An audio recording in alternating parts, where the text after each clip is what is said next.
ప్రభువు యేసుక్రీస్తు నామమున మీ అందరికీ శుభాభివందనాలు. అనుదిన ఆత్మీయ ఆహారము అనే ఈ కార్యక్రమానికి బెరక చర్చ్ తరపు నుండి మీ అందరినీ ప్రేమపూర్వకంగా ఆహ్వానిస్తున్నాను. అందరూ బాగున్నారా?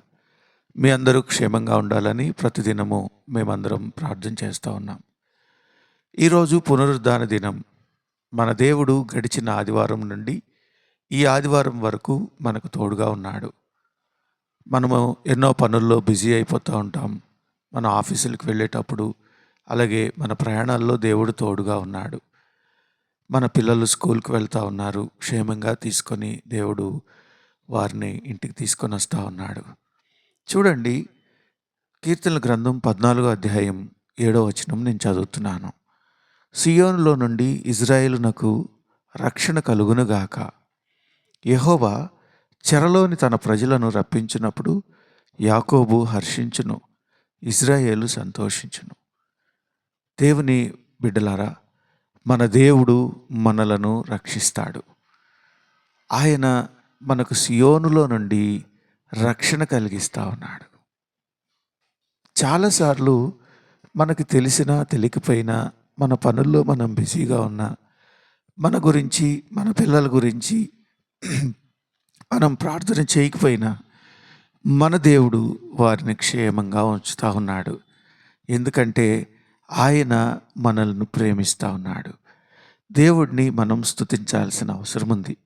ఆయన ఇచ్చిన రక్షణను బట్టి, ఆయన మనకు చూపించినటువంటి క్షేమాన్ని బట్టి.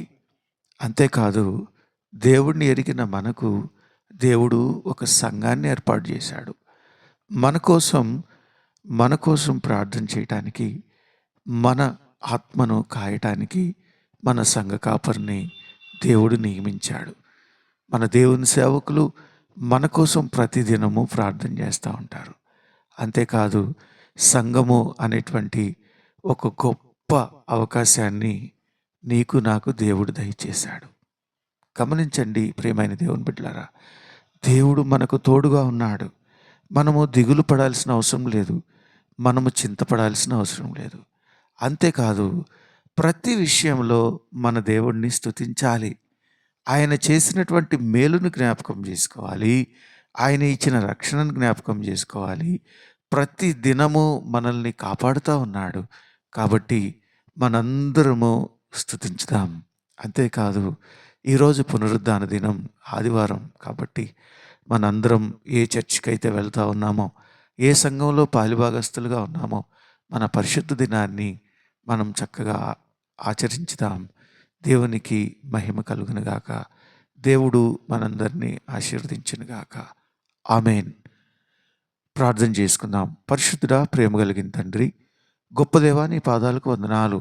జీవం కలిగిన దేవా, ఈ ఉదయకాలం ఈ వాక్యం వింటున్న నీ బిడ్డలతో తోడుగా ఉండండి.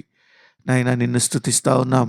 గడిచిన ఆదివారం నుండి ఈ ఆదివారం వరకు నాయన మాకు క్షేమం దయచేశావు ప్రభు, మాకు రక్షణ దయచేశావు నాయన. రానున్న ఈ వారంలో మీరు తోడుగా ఉండండి నాయన. ఈరోజు ఆదివారం ఎన్ని సంఘాల్లో ఆరాధనలు జరుగుతున్నాయో ప్రభు, వారందరినీ మీరు ఆశీర్వదించండి. నీ కృప దయచేయండి దేవా, నీ క్షేమం దయచేయండి నాయన. కుటుంబాలుగా దేవుని మందిరానికి వెళ్ళటానికి, రక్షణ పొందటానికి, నాయన మేలు పొందటానికి సహాయం చేయండి. నీకే స్తుతి ఘనత మహిమ చెల్లిస్తూ ఉన్నాం నాయన. ఈ వాక్యం వింటున్న ప్రతి ఒక్కరితో మీరు తోడుగా ఉండండి. నీకే స్తుతి ఘనత మహిమ చెల్లిస్తూ యేసయ్య పరిశుద్ధ నామమున ప్రార్థన చేసి వేడుకొంచున్నాం తండ్రి. ఆమేన్. ఇప్పుడు మన తండ్రి అయిన దేవుని ప్రేమ, కుమారుని సహవాసము, పరిశుద్ధాత్మతోడు ఇప్పుడు ఎల్లప్పుడూ సదాకాలం మనకు తోడుగా ఉండి నడిపించునుగాక. ఆమేన్. అందరికీ వందనాలు. ప్రియమైన దేవుని బిడ్డలారా, ఈ కింద చూపించినటువంటి నంబర్కు మీ ప్రార్థన అవసరాలు తెలియచేయండి. అంతేకాదు, ఈ వీడియోను సబ్స్క్రైబ్ చేయండి, లైక్ చేయండి, షేర్ చేయండి. Thank you. Have a good day.